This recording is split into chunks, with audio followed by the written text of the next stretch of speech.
Boa tarde. A gente começa o programa lembrando a campanha de prevenção, de informação sobre o câncer coloretal, né? O câncer de intestino, que é o terceiro mais comum entre homens e mulheres no Brasil.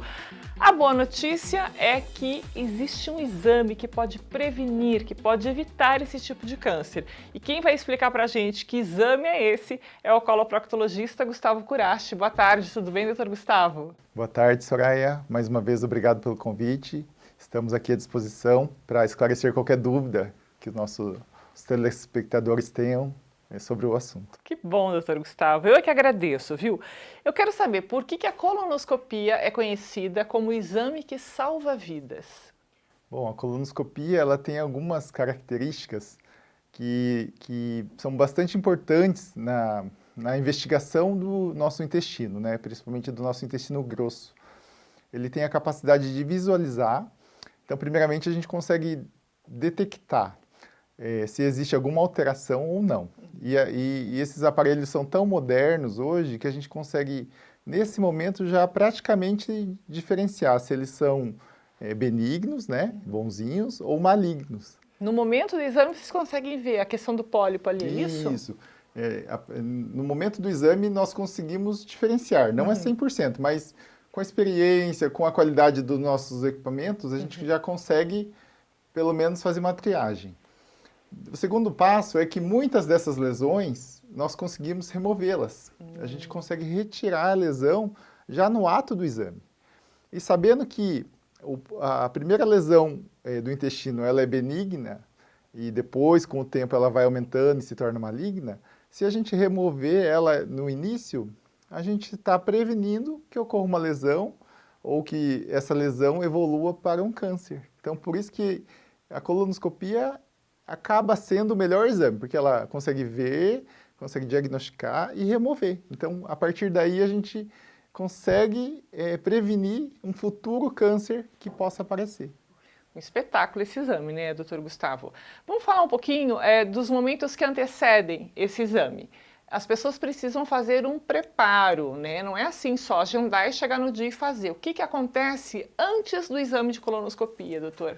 Bom, isso é bastante importante também. A preparação é um dos pontos mais importantes do exame, porque a partir do momento que a gente consegue limpar todo o intestino, nós conseguimos detectar menores lesões. Entendi. Então, o intestino precisa estar bem limpinho.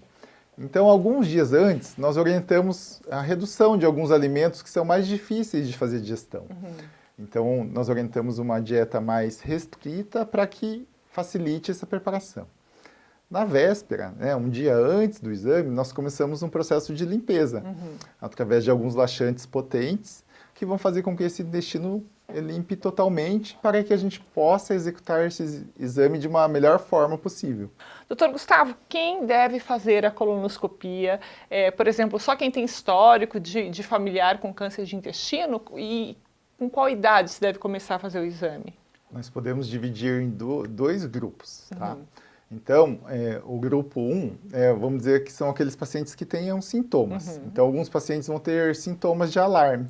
Quais são os sintomas de alarme? Então, se você tiver sangramento nas fezes, sangramento anal, sangramento no papel, uma mudança do hábito intestinal, ou seu intestino ficou mais preso, ou mais solto, ou ele está mais difícil, está dando dores abdominais que você não tinha antes, ou por um acaso você está tendo anemia, cansaço, ou uma perda de peso, esses são fatores de risco e são sinais de alarme. Certo. Então, nesses casos, você deve procurar um médico e provavelmente ele vai recomendar fazer uma colonoscopia, isso independente da idade. Tá? Então, se você tiver algum desses sintomas, já procure um médico que ele vai te orientar sobre esse aspecto. Certo. E o segundo tipo de paciente são os pacientes assintomáticos. Então, se você não tem nenhum sintoma, deve fazer o exame? Sim, existe um protocolo que é até instituído pelas organizações mundiais da parte de gastro, Organização Mundial de Saúde, que a partir dos 45 anos você já deve realizar o seu primeiro exame,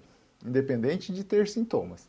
Então, chegou nos 45 anos, se você tiver algum sintoma, o médico vai orientar. Mas mesmo que você não tenha sintomas, já é recomendável você já começar a se preparar para fazer o exame. Uhum. E aqueles pacientes que têm algum parente que teve câncer, principalmente o câncer de intestino, você tem que ver a idade que ele teve o câncer, né, esse parente. Se ele teve, por exemplo, aos 40, você deve começar 10 anos antes. Olha só. Se ele teve aos 50, começa aos 40. Essa é a regra, 10 anos antes sempre da idade que foi diagnosticado familiar. Isso tem uma explicação, porque o câncer de intestino nunca começa um câncer, assim, você dormiu normal e no outro dia com câncer.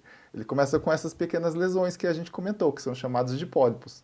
E desde o nascimento de um pólipo até ele virar câncer, a média é entre 8 e 10 anos. Por isso que a gente fala 10 anos antes. Essa é a lógica, então, da medicina. Bom, digamos que naquele exame da colonoscopia foi diagnosticado um pólipo. O que acontece? Normalmente, se o pólipo ele é pequeno, ele já é removido no ato deste exame. Se o pólipo tiver mais que 2 centímetros, ou ele tiver um aspecto, ou algum pequeno sinal que indique que possa ter algum foco de câncer, foco de malignidade, aí a gente remarca e é feito um novo procedimento, como se fosse uma pequena cirurgia, mas com mais preparo, com mais materiais, para que a gente remova. E é feito através da própria colonoscopia. Uma boa porcentagem é possível de fazer através da colonoscopia. Fantástico. Com algumas técnicas mais modernas, principalmente descobertas pelos japoneses, que a gente consegue remover até lesões que já tenham um foco de malignidade, a gente já consegue remover. Tá certo. Doutor, tem alguma contraindicação, alguém que não possa fazer esse tipo de exame? E eu gostaria que você respondesse se é utilizado sedação ou anestesia, que é uma dúvida de muita gente, né? Essa é uma boa pergunta também.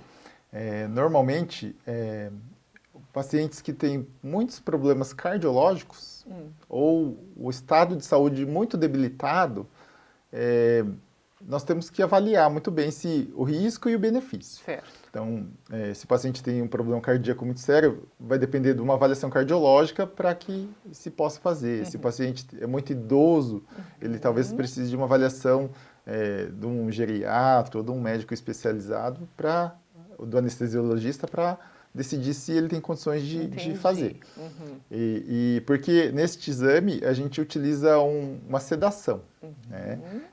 Existe um médico anestesiologista que vai acompanhar o paciente todo o processo do exame. Durante todo o exame. Para que esse paciente não sinta dor, não sinta desconforto, não tenha dificuldade de respirar, ou se os batimentos cardíacos se alterarem, tem um médico que vai cuidar dessa parte, enquanto o endoscopista, o outro médico, vai estar cuidando só da parte do exame do intestino. Perfeito. Então é feita uma sedação. O que é uma sedação? É uma medicação que vai fazer com que o paciente durma, tenha um sono leve, mas não sinta dor, não sinta desconforto durante o exame. Perfeito, é um soninho tão bom, gente, é muito bom esse soninho da sedação. Doutor Gustavo, é monitorado o tempo todo, é um procedimento extremamente seguro, a gente sabe o quanto evoluiu esse exame e que bom que nós temos em Cascavel. Eu quero te agradecer por vir, por esclarecer mais ainda sobre o Setembro Verde, procurem mais informações, não fiquem com dúvidas. Tem gente em casa aí que está precisando ser avaliado por um especialista, não deixa o tempo passar. Às vezes está no comecinho, você pode evitar, pode prevenir, não deixa que isso se alastre e chega até o médico já com um quadro irreversível, um quadro agravado. É isso, doutor? É isso mesmo. O Setembro Verde a gente vem alertando porque o câncer de intestino é o terceiro mais comum. Então, se a gente for imaginar, ele é bem frequente e as consequências de um câncer de intestino são horríveis, né? Vamos dizer assim. Então, se a gente puder prevenir, é o melhor que a gente faz. Muito bem dito. Doutor, obrigada mais uma vez, tá? Bom fim de semana. Obrigado, bom fim de semana. A gente vai para um rápido intervalo comercial, mas no próximo bloco a gente vai saber o seguinte: na busca por saúde, a alimentação é a nossa grande aliada na prevenção do câncer coloretal. A gente volta já já.